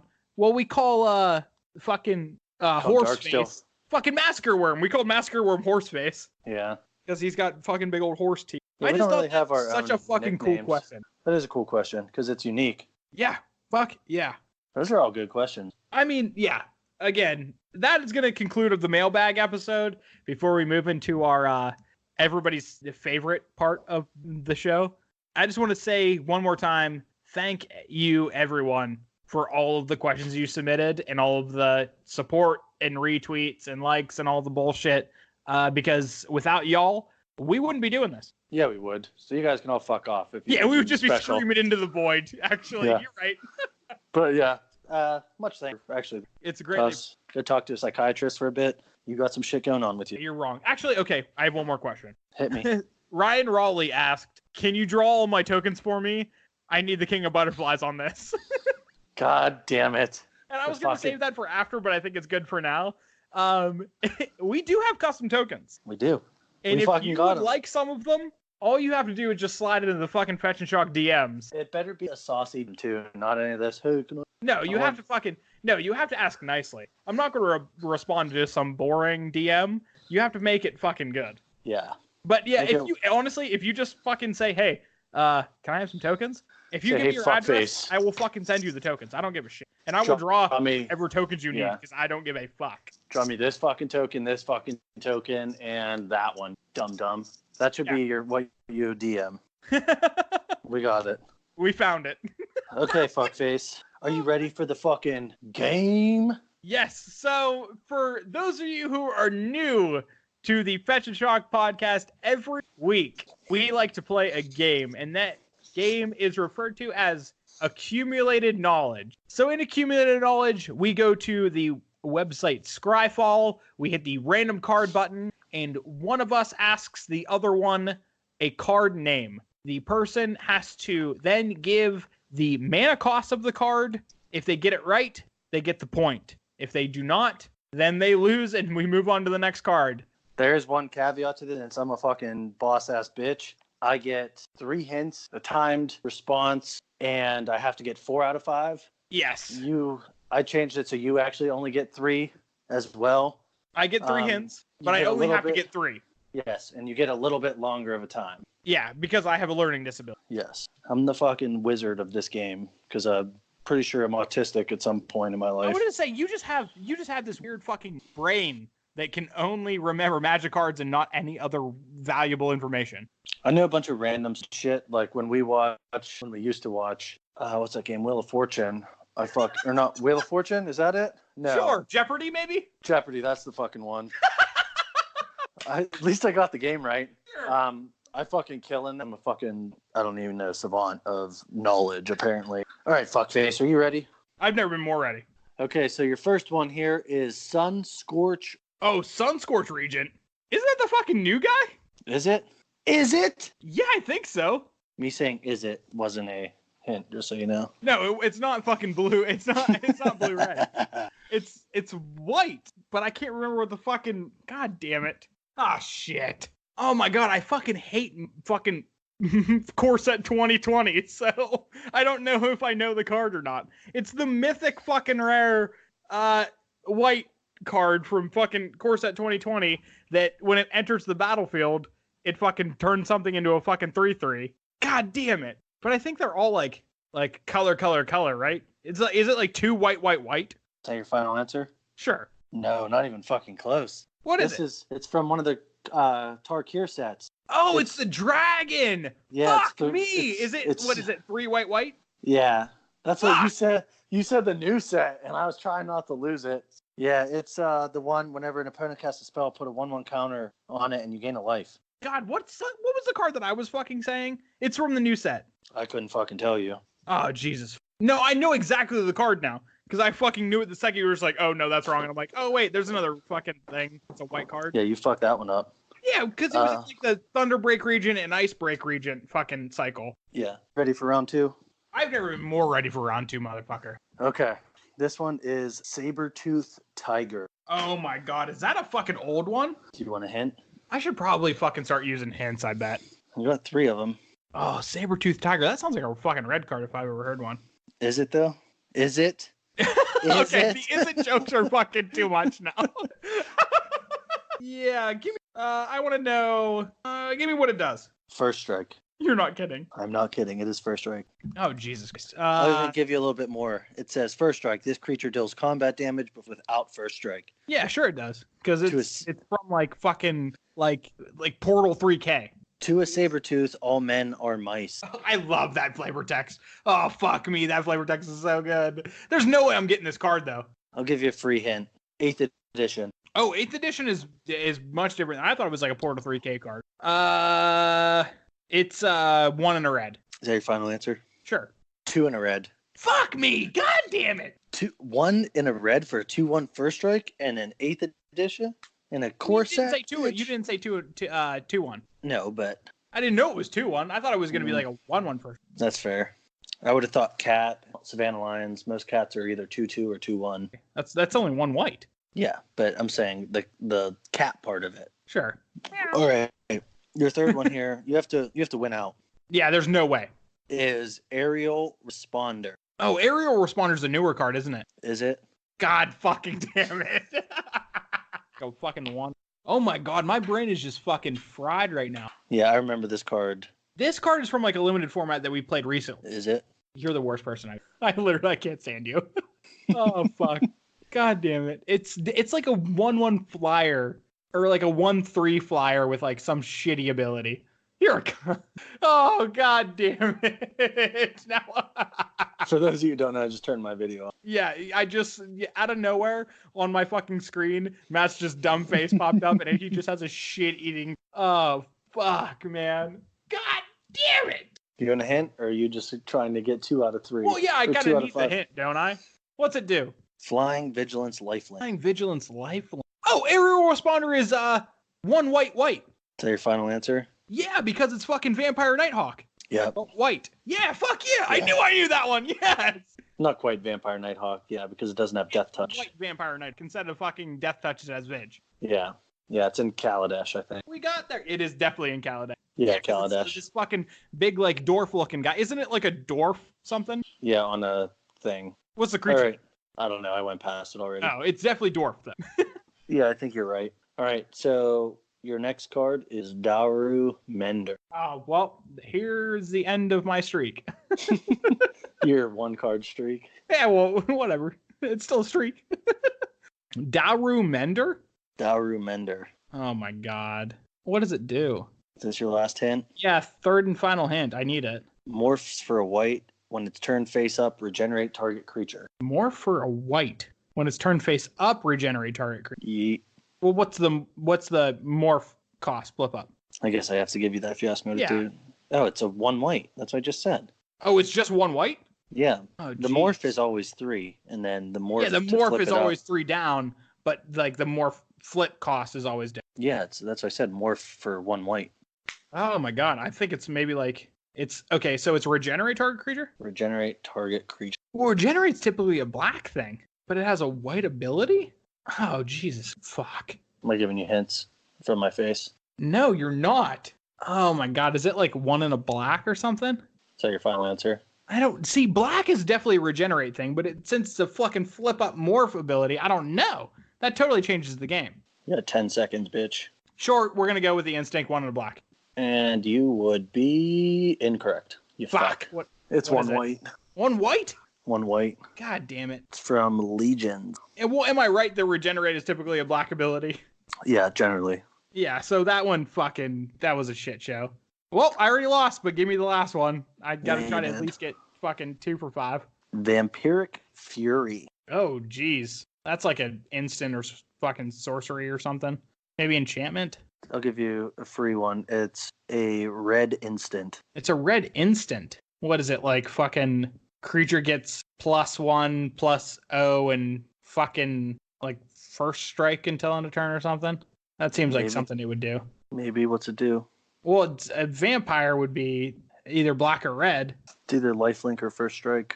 If it's first strike, it's red. If it's lifelink, it's fucking black. Yeah, you did it. You learned. We figured it out.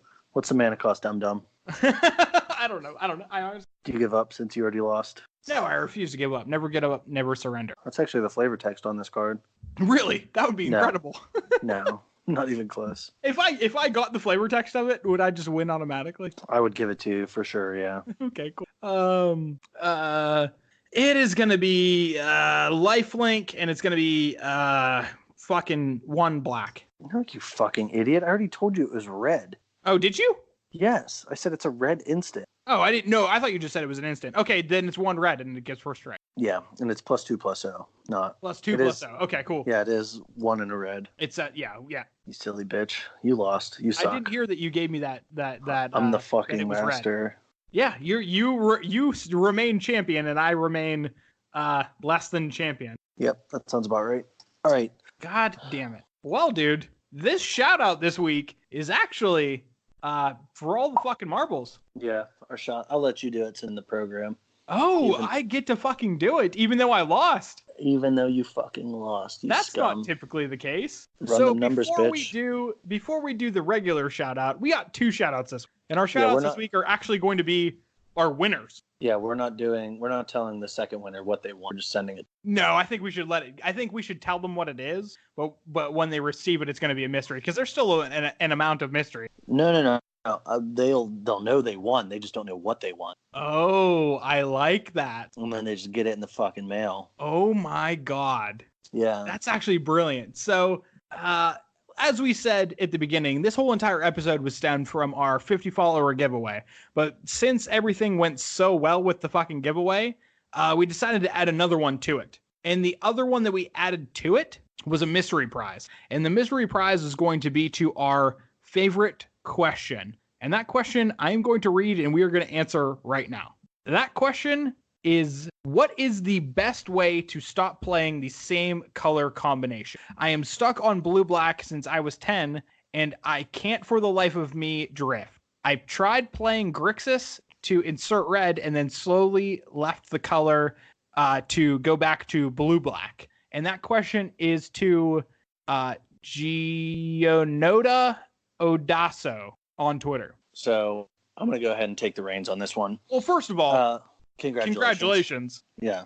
That question is really fucking good. Yeah, you're our mystery prize winner, motherfucker. Yeah, you fucking won the mystery prize, so congratulations. Fuck yeah, awesome job. So what I would suggest is find a deck you like that is blue-black and find a different color combination that plays similar to that. So if you're playing blue-black control, fucking try blue-white control or a different type of control deck and bridge from there rather than just adding another color to it. If you're playing something tribal, try a different tribal deck because they'll play pretty similar. That's my advice. I think we're both thinking of this in different ways. Matt is thinking on a constructed level. I was thinking of it on a more limited level. So if you are stuck playing like black, blue in limited and you can't see yourself getting away from that in like a limited context, just force yourself into another color. Just say, I'm sitting down at this draft. I am not going to draft that color. I'm going to force whatever it is. It might force you into playing a worse deck than you would be getting handed in the first place, but it will at least get you into other colors. And if you do that for 2 or 3 drafts, the chances of you just getting a taste for something else is going to be incredibly high. Yeah, so try those. And that is not good draft advice. No, it's but that is good advice for breaking you out of the color. Yeah, it's horrible draft advice, but it's really not good draft advice. But if you're looking to get out of that color combination, just straight up force your way out of it. And if you do play limited in any context, it gives you a good reason to not play those colors. Yeah, agree. So you'll be getting something. We'll reach out and ask for your info via Twitter. Yeah, so. when you listen to this, just shoot us a fucking DM, and we will set up your fucking address and stuff, and we will send you what we have in store. And when you fucking get it, we're expecting some pictures and shit on fucking Twitter, so we can retweet it and can show everybody can see how fucking cool you are and how fucking brand new lame car. everybody else is. We're sending you a car, motherfucker. Be prepared. Yeah, so hopefully you can drive. Yeah, do you like Bentleys? Yeah, how do you like Rolls Royces? Yeah. Are you into that? Because we definitely have the money for that. Yeah. All right, who's our winner chicken dinner of the main event? We need Bruce Buffer on this bitch. We do need Bruce Buffer. Okay, so we have a fucking winner. Who is it? Who's the winner? Winner chicken dinner. You know what's actually really funny? Is it me? No, it's not you. Because I don't know if you retweeted it. I don't think I did, to be honest with you. But this person who was just fucking randomly generated, literally on fucking air, they were actually a person who was eligible for the random prize because of how good their question was. Oh, nice. Yeah. So it was actually the Kira Zenith Seeker, the @CarnMe Daddy. Dope fucking. Yeah, incredible name. And she was the one who asked the question about sentimental. Yeah, you fucking earned it. Yeah, you earned it. Yeah, so her question was great, and also the randomized gods were in her favor. So fuck yeah. So she is the lucky recipient of the Bloodstained Mire and the Watery Grave. Yeah, reach on out, send us some info, and we'll send you some shit. Yeah, slide into those Fetch and Shock DMs and give us your address, and we will send it directly to you. I don't know if it's just me, but you saying give me your address with that fucking mustache is real creepy. Oh, yeah. Well, the people out there can't see the mustache because this is an audio podcast, but the distinct lack of tooth and the distinct just presence of the fucking mustache, it really ties the room together. Yeah. Sure, we'll go with that. Fuck yeah. But yeah. Well, I think this episode was great. Yeah. Thanks for all the fucking questions, at some point in the future, and gals. Yeah, at some point in the future, we're gonna do another fucking giveaway, and I think this mailbag episode was a blast. Yeah, it was fun. So we're hoping to do some more shit like this in the future. Yeah, so for keep sure. Listening. I'm down. Yeah, keep listening. Keep fucking looking out. Keep checking the Twitter. Keep checking all of the fucking the avenues that you listen to the cast. And yeah, we're gonna continue to do this as long as you fucking assholes are listening.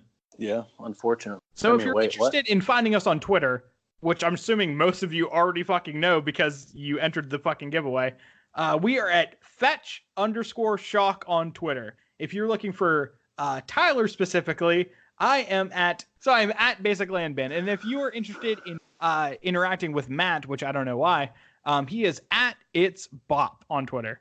Fucking simple as can be. And if you want to fucking go and watch some video content from Fetch and Shock, go to YouTube and search Fetch and Shock MTG, and you will be able to find at least one video. That video is actually pretty good. I'll give you that. Man, I appreciate it. I worked really hard on that. And there will be more to come. In the coming months, we will be producing some more video content so you guys can see my lack of tooth and Matt's ugly face and all of the other things that are involved in Fetch and Shock. I have blonde hair and a red beard, just so you guys know. Yeah, very attractive. Just a heads up. A man's man. I'm a fucking man's man. Look at it. All right, dude. Well, that's another one in the books. Yeah, dude. Congratulations to the winners. Yes, congrats. And, Reach out you're all winners because you just listened to. No, fuck off. You're such an asshole. Well, we'll see you next week, man. Yeah, I'll talk to you later, buddy. Peace out, nerds!